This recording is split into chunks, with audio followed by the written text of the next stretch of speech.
Welcome to Authentic Living with Roxanne, a place where we have conscious conversations about things that really matter in our lives. And now, here's your host, Roxanne Derhodge.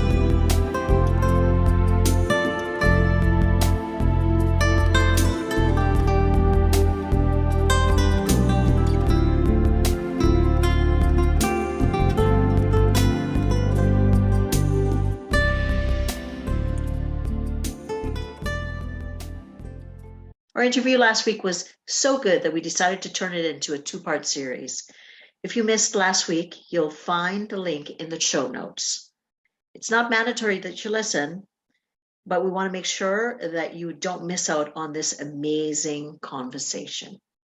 Hi, everyone. It's Roxanne Derhodge. It's yet again another week, and I have another amazing guest with me, Linda Crockett. Linda attended a panel that we had not too long ago, and it was well received. And I asked Linda to come back today to speak a little bit more on her expertise, which is psychological hazards in the workplace. So Linda, thanks for coming in today. Happy to be here. Thanks for having me back. Oh, well, you know what? I always love when my guests come back and spend some more time with me. So I'm going to tell you a little bit about Linda, and we'll delve a little bit more into her background. But she's an international specialist for preventing and addressing workplace psychological hazards. And she's the founder of the Canadian Institute for Workplace Bullying Resources. So we have to have some level of self-insight, our finger on our own pulse of when have we reached our limit, that where we might become that person who bites somebody else, and we might need to reach out and get ourselves an executive coach or a therapist for that matter. So if we're struggling, we need to be self-accountable, right? Yeah. And if you're that employee who's being bit several times because the leader is stressed out, understanding that there's reasons going on, you have a right to say, I don't deserve that. You need to stop and find another way to manage your stress. And ultimately, if it's the lack of awareness and it comes to the leader's attention, then ultimately it's up to the leader to recognize, whoa, I just went through the separation, or, I'm having some struggles with a loss or whatever. And we're all human, right? Gone are the days where we leave, professional and at the office, you hit the front door of your home.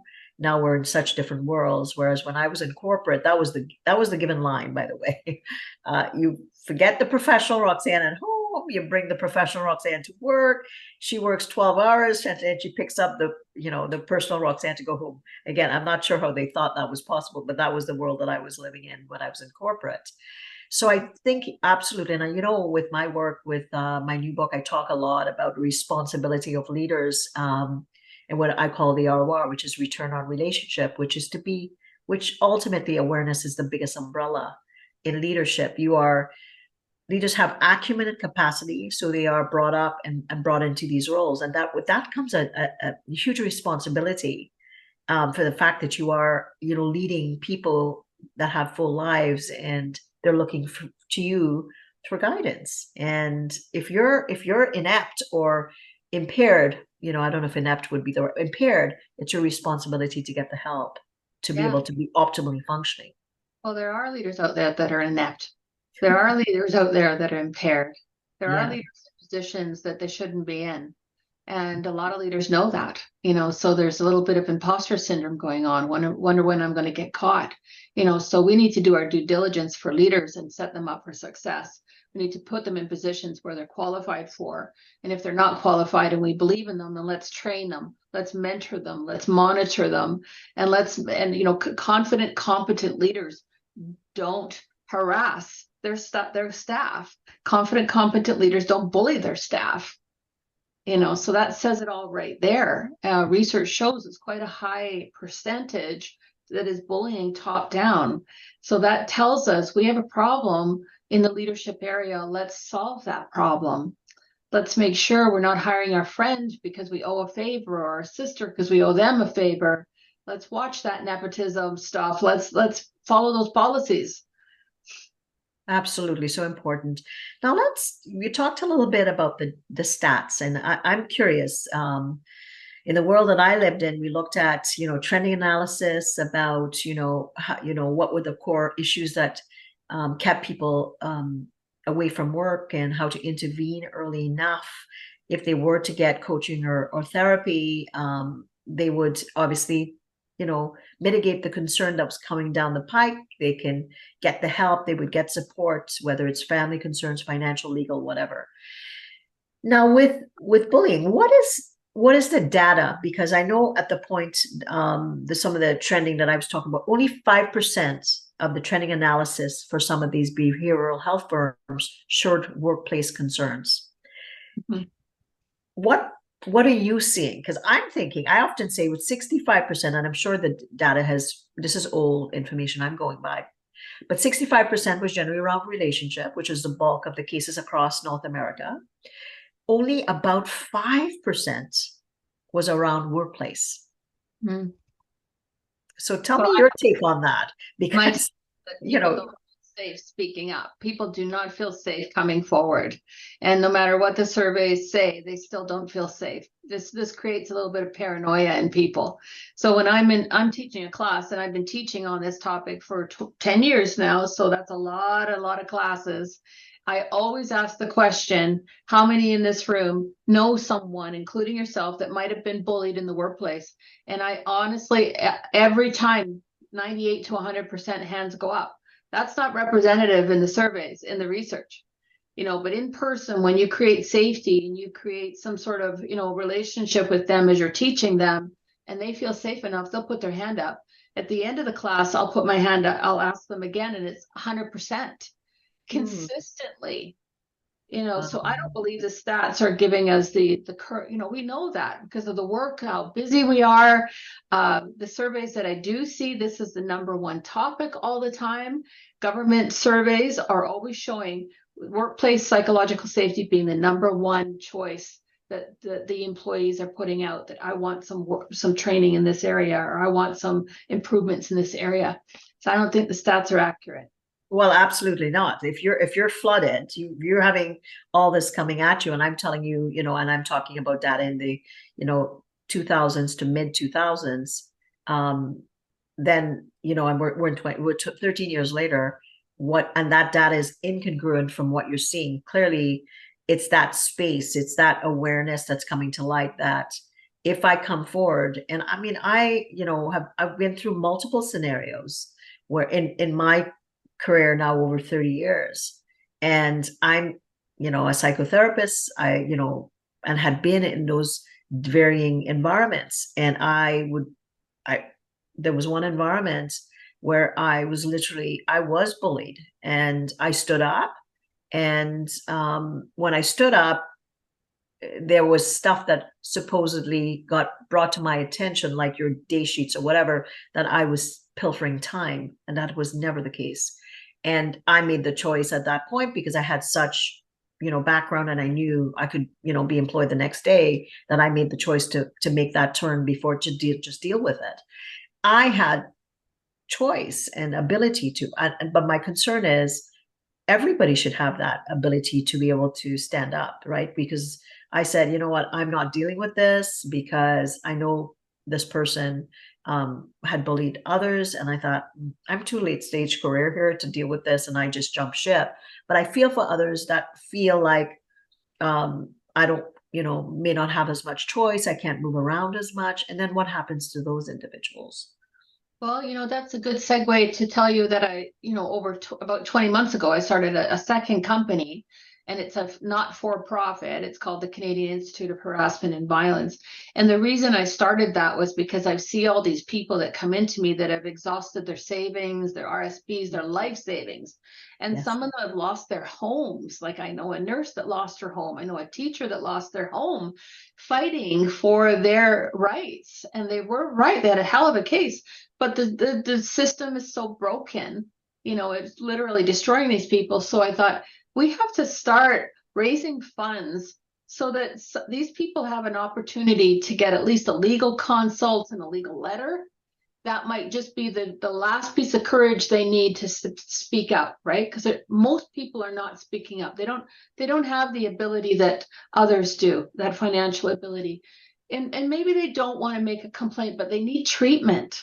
Because a lot of people, my saying is, you need to choose recovery with or without justice. I did. I chose recovery without justice. My justice is the work I do today, but I didn't get justice. But we can't wait for justice to show up to choose for our recovery. We have to put ourselves first. This fund that we're started is to either give them some legal consult or some treatment, because that's another injustice. They can't access that. It's another injustice. So we're launching that on October 20th.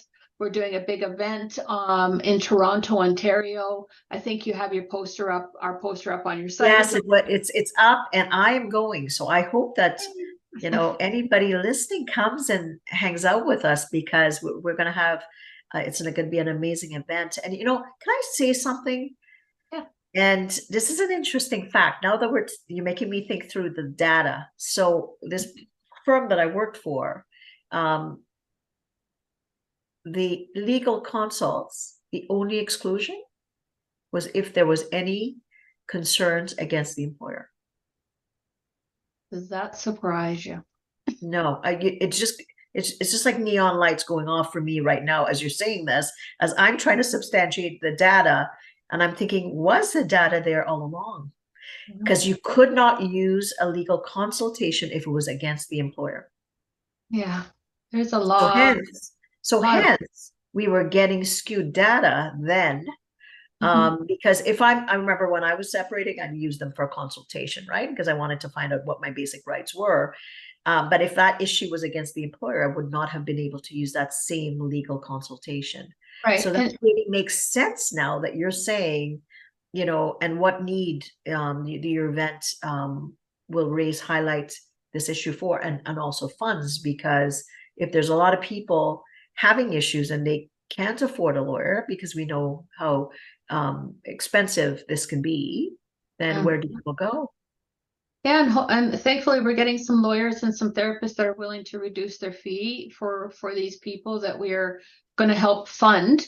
So we need to get a good bucket of funds in there. But we also are developing an app, because there's nothing out there for an injured worker who's confused and fatigued and distraught and shocked to pick up a phone and go, where do I go? Who do I ask? Or what do I do? And what if they're no good? Like, what if HR is bullying me? What if my union's bullying me? What if, I forgot to mention in my mobbing group, there was a pastor too. So, it's happening in the churches too. It's just happening everywhere. So we're developing an actual app so that people can navigate these systems, these systems that are broken, that have gaps in them. We want to develop this app for these injured workers so that we can decrease their harm, because navigating the system creates more harm. We can expedite their recovery because they're making some informed decisions. We're showing them what's out there. That's another reason we're raising this fund. Like, we're 20 months into this creation. We're almost there, but we've got to pay someone now to transfer it to a phone app, because we want to be able to empower people.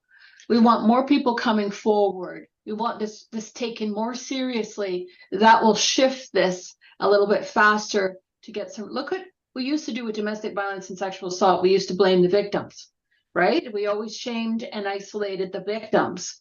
We've come a long way. We've got services. We've got commercials on TVs, commercials on the buses. We've got really good programs and grants for those now. We're doing better. We're not shaming and blaming the victim, but we're still doing this to the targets of workplace bullying and workplace harassment. So we need to shift this. And I think that means empower people's voices, give them some support and some courage, and let them know they're not alone. And so the one thing I want to say before I forget it is, if you're someone who's going through this, whether you're a leader or an employee, and you don't feel safe coming forward to anybody internally, then go externally, because there are resources outside that can help you process and develop a strategy that's safe and right for you. And, yet again, you're making me think, because I was part of the bureaucratic structure. So as the executive, if there were any trends related to the employer, generally my directive was to feed that back to the senior management around leadership, around HR, or even the senior team. So if you do, and hey, I dealt with a lot of amazing companies. If there was something of that nature, but let's say there was some endemic occurring within a particular sector or company where it needed to be highlighted so people could be safe, that bottleneck would get created. There would be no checks and balances, so that those employees could in fact get the support that they needed. So a flawed system, when those people can hide. But for employers, and like you said, you're giving out some awards. I'd love to know some of the names of the employers, unless that's secret. Just to it is secret. Geez. All right. Well, maybe we'll have to talk about it after, because there are a lot of employers that are doing it well, and people that I have come in contact with that are open and willing to learn. And oh, I didn't realize that was a thing, and and they're willing to implement, not just because of the law, but now we have law, right? That employees can come forward, and there has to be an investigation by a neutral third party and all those things. But I don't know that a lot of employees might know that. And if they're in environments that are shrouding the facts about what needs to get done, I think it's important, that the people know what their rights are. Absolutely. I mean, they should be informed. They should be off. It should be neutral. And, I have a problem with HR investigating any kind of workplace psychological harassment, because there's already a bias there. You're employed by this person, and it might be one of your leaders that is bullying this staff. So I say, yes, third party investigator, but make sure that investigator is trauma informed. Absolutely. Truly are buying into zero tolerance. If you truly want a psychological safe workplace, and you care about your employees' mental health, you care about retaining them, you want to keep these employees, then invest in trauma-informed in-depth training on this topic, because it's all about prevention, intervention, early intervention, crisis intervention, but doing it right. And repair and recovery options, right? So it's not just about policies and procedures, it's about solutions. What is it? What does it look like? What does it feel like? What should I do about it? That's the way that you're going to get a shift in your environment. And people are going to say, well, my employer really does care about me to invest in this. If you do right. So that's good for the employer. But let's say I'm an employee and I'm listening to this. I'm like, whoa, I don't know what to do, Linda. Like, I've been dealing with somebody, and maybe I'm personalizing a bit, but I know it's kind of a thing. And I know I'm having symptoms where, I'm dreading going to work. I'm dreading having meetings. I'm not focusing and forgetting what's being said to me one-to-one. I have all those are the basic symptoms of dysregulation. Yeah. What are some simple steps that you would suggest that people take to start understanding what they need, but also the process of getting some support in their workplace? Well, first of all, that training is for staff too, by the way, because they should be trauma informed as well. So they will get all the answers to those questions you just came up with, because they're all going to go, oh my gosh, that's me. Because we'll give them stories, we'll give them examples. But if you already feel like something's not right, trust your gut. Trust it. And don't override it. Typically, the clients I see override that gut, override that sign, that feeling, that sense, that dark cloud. We override it. It maybe it's easier to override it and try to fix it and be better.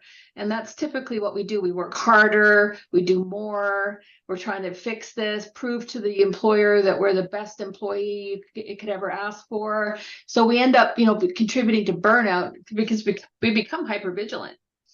So if you're already noticing that you've got some acid reflux, or you've got a knot in your gut, or your blood pressure's going up, you're in trouble. You're already injured.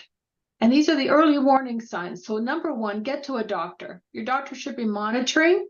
Your doctor should be documenting. That's a professional documenting on your behalf. Make sure you're documenting, because you're probably pretty fatigued by now.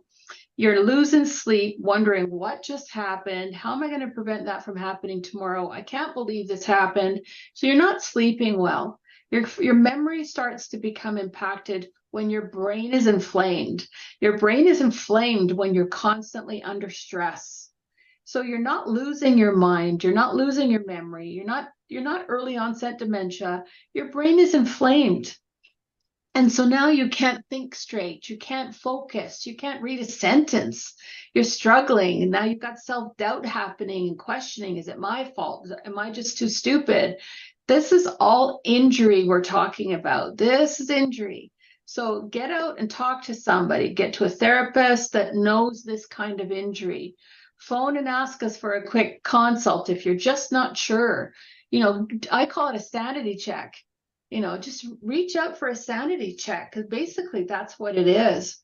And we're going to give you some of this kind of support, validation, a little bit of education, and we'll help you figure out where to go next. What's the best next step for you? Because maybe it's not sick leave. Maybe it's not leaving the job. Maybe it's staying put. Whatever you decide to do is going to be right for you, but we can help you get there. Don't quit. Don't quit.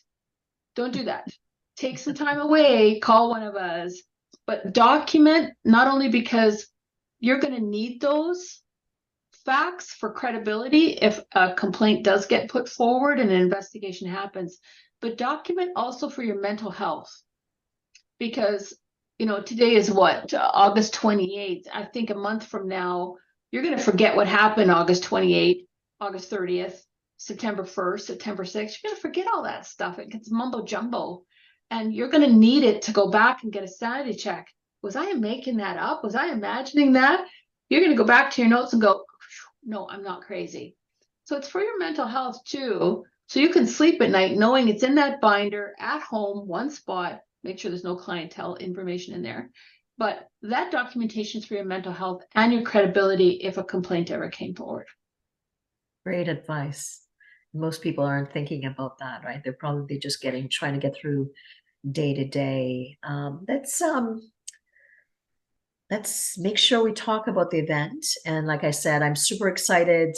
We've not met in person, so I'll meet Linda in person. And for anybody that has been listening and hanging out with me for this podcast, I would love, come out and enjoy a night out. It's in Toronto, and just to a great cause. We all need to know, when we go to work, that we're safe. Not just physically, and psychologically, emotionally. I would say also spiritually, that we can bring ourselves. We are bringing our fullest selves to work, and we're giving. And most of us, I would say 99.9% of us want to do amazing with the craft that we've picked. So come out and join us. I would love. So Linda, talk a little bit about it. We'll drop the link again when the podcast goes out, but tell people a little bit more about it. And, we'll get as many people there as we can. Well, Barbara Vita and I wanted to make this a celebration. We wanted to make this a very positive experience. So just think about it. If you show up, you're going to be in a room full of like-minded people. You're going to be in a room full of people who want to support psychological safety. So whether you're a leader, if you show up, we know what you represent. If you're a target you've been there, we know this matters to you. So everyone in that room, just think of that energy right there. We're going to be dancing because it's been a while since we've had some fun. We're going to be playing ping pong for those of us who like to play ping pong and have a good laugh and be a little bit competitive. But you're going to be networking. You're going to meet people from all over Canada, because it's not just Ontario or Toronto. We're all coming from different provinces. You're going to network. You're going to be with very positive people. Maybe we'll have some tears, who knows? But we're going to celebrate. So your ticket is going to be partly a donation. It's going to include a drink. It's going to include really good nibbles all night long. We have musicians, we have a band, we have a DJ. How can you do better? So we are hoping people we're doing a silent auction as well. Everything's being donated to this fund. We do hope organizations will consider donating a good fee for us, help us out, get us so we can get that app done, and we can help other employees. Amazing. anybody's been out there, has been through it, please pay it forward. Of course. And like you said, almost 100% of people in your training say that they've been through some form or know someone. So amazing talk today, Linda. So for everyone, what am I taking away?